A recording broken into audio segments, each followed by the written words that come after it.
Okay, everyone, I just got out of the shower. My hands are like red. I'm hot.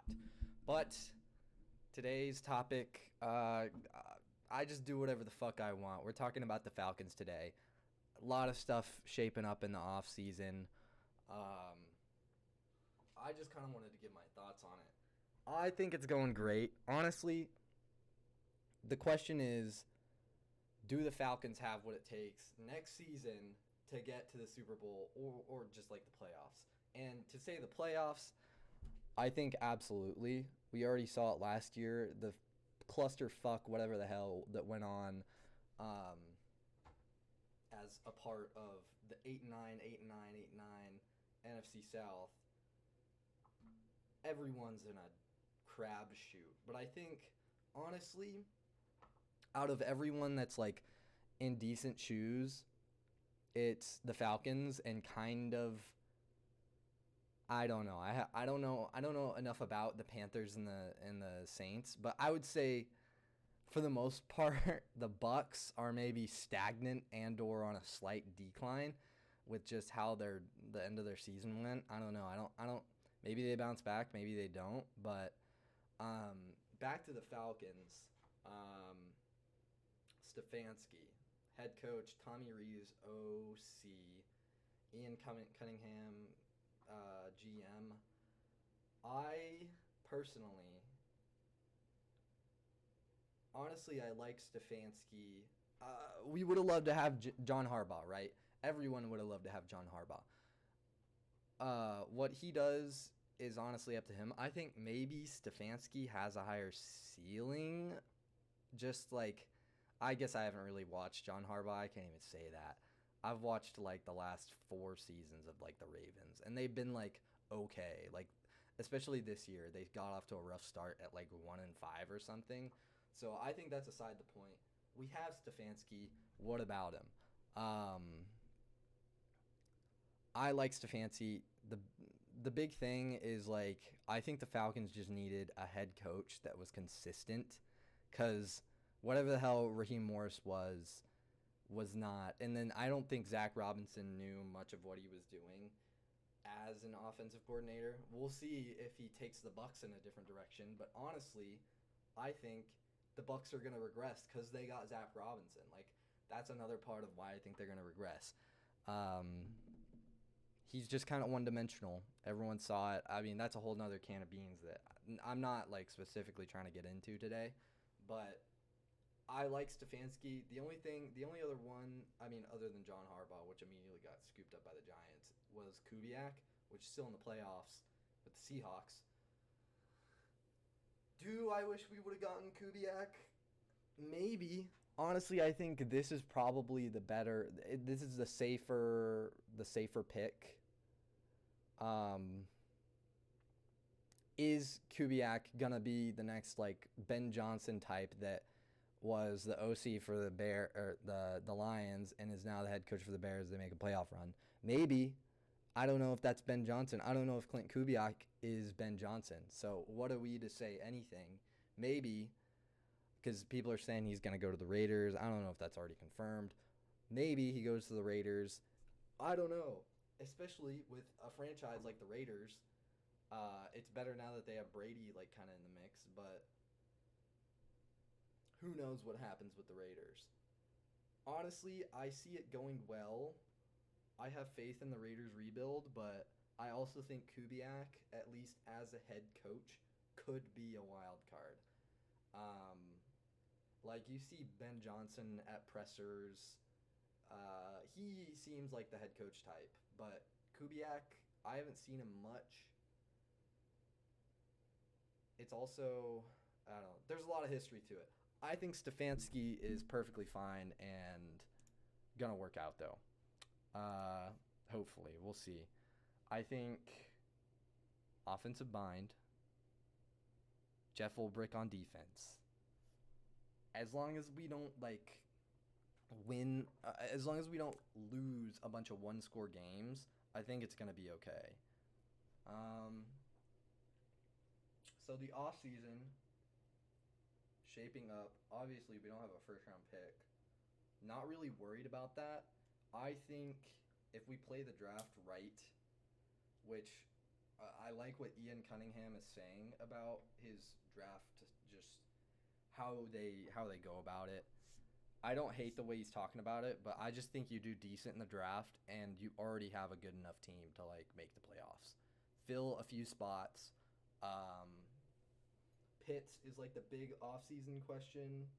I say either way, if we ship off Pitts, I think that's fine. If we retain Pitts, franchise tag or like a 3-4 year contract, I also think that's fine. I think his performance can only go up, considering like bringing in Stefanski and Tommy Rees and the kind of way that they use tight ends. But I also think it's totally possible he gets traded off. Maybe they get the Browns tight end, out of Njoku, I think is his name. Maybe they just draft a guy in the 4th round. Like, I think it's really that simple as keep Charlie Warner. I don't think there's anything wrong with Charlie Warner. I think he's a good run blocker. I've seen people break down his stuff and like, he's a compliment to Bijan and all that. But I really don't think it matters where Pitts goes as long as we, retain everyone else, obviously, and figure out the quarterback situation. Maybe, I don't know.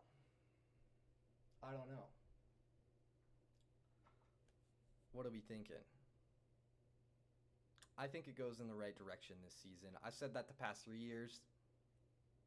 I said that when they pulled in Kirk Cousins because we were only a QB away, which genuinely we've all felt like we were, and then we realized maybe Raheem Morris and Zach Robinson are just chopping the shit to pieces. We get Jeff Ulbrich. I mean, it just owes to coaching changes in general, like Ben Johnson 4-13 to a playoff run with the Bears. Who else did it? I don't know. Put it up on screen. There's someone else that did it this season. Completely. Liam Cohen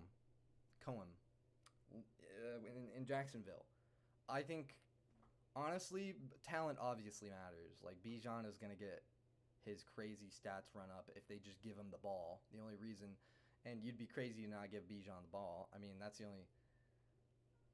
Yeah, I mean, but past that, like, coaching goes a long way as a side to just who you got on the field, because I don't know, it's so obvious nowadays. I feel like that coaching matters more than anything for teams in that aspect. But we thought we were a QB away like a couple years ago with Kirk, and we draft Michael Penix, and then year 2 there's more optimism. We just fumble like 5 games. We lose to the Jets. We lose to the Dolphins, and just like look completely out of like it's like we're playing little league out there, fucking running around bouncing off each other's head in those games. I stopped watching halfway through the fucking season because I didn't care. I don't remember. I think I missed one of the Saints games. I just did not care, dude. I didn't watch for like 2 or 3 games. And then I was like, yeah, well, I mean, we may as well just watch, like, Bijan. And then he started picking it up, and may as well watch Bijan. May as well just, while the season's here, I waited so long for it. Watch the NFL, but I mean, it was disappointing as always. 4-game win streak, felt good at the end. I think that helps for morale. I think it helps going into next year. Really, it was scary because we had no idea. Arthur Blank was like, yeah, these guys are getting fired fucking like 4 weeks in after, like, not 4 weeks in, but like months before they got fired, actually, Arthur Blank was like, yeah, these fucking chumps have got to go. So the combination of that, because a lot of people were scared towards the end of the season that that 4-game win streak was going to push them back into the fucking mix, and like we'd get at least another year more of Raheem Morris and Zach Robinson, which to everyone watching, I don't know. If you watched the games on Sunday, they were predictable as fuck. Raheem didn't take timeouts when he needed to. He's a great guy, but he didn't have answers for anything. So what are we to really fucking say? Maybe he's a good defensive mind. Maybe he helped Jeff Ulbrich, but even before Jeff Ulbrich got there, with just Raheem at head coach, mind you, he was a defensive coordinator before. Our defense still sucked. Granted, we got the guys in the draft, and that was honestly really huge with Terry Fontenot. I don't hate Terry Fontenot. At least in the past 2 years when I really started watching, all of his draft picks made sense. I understood the Penix pick, and then this last draft class with JPJ and Jalen Walker were extraordinary. But what was I talking about? Oh yeah, just let's be glad that they fired the coaches, because honestly, that's what everyone was looking at. We know our roster is talented on the offensive side, especially, and now on the defensive side with the new rookies we have. Hopefully, they stay injury free. Knock on wood if you're with me. And then just fill in the gaps in 2026, or I guess in 2027. Damn, that's a long ways away. I mean, it's September is when stuff starts picking up, but like, do that. If Stefanski is a fucking bust, looks like we got bested. But 2 times coach of the year, offensive mind, developed. I think he can develop Penix. I think Penix will make a comeback. Hopefully, he just doesn't get injured again. If he gets injured again, I'm done. It's not worth it. It's like, how many times has Joe Burrow gotten injured? I don't know, but at least he didn't have injury history. At least not that I know of. Maybe one thing, but nothing like fucking Penix. Penix is a bionic at this point. He did tear his opposite knee. I don't know if that's good because it's never been torn before, or if that's bad because now both of his knees are fucking liabilities. I don't know. But we'll see. I don't hate Penix. I think he has a lot of potential, actually. We just hope that, he can get under center and Stefanski and Tommy Rees can help him out. Hopefully we don't become the Atlanta Browns. Fuck, who knows, dude. Only thing to do is to wait and see. Anyway, this is raw, uncut. I'm not going to edit this. It's going straight to the fucking money YouTube. I'm just going to try and be posting more for you guys that are wondering about anything. I don't know. Probably next is coming out is a drinking video or a gaming video. So, that's my 4-2.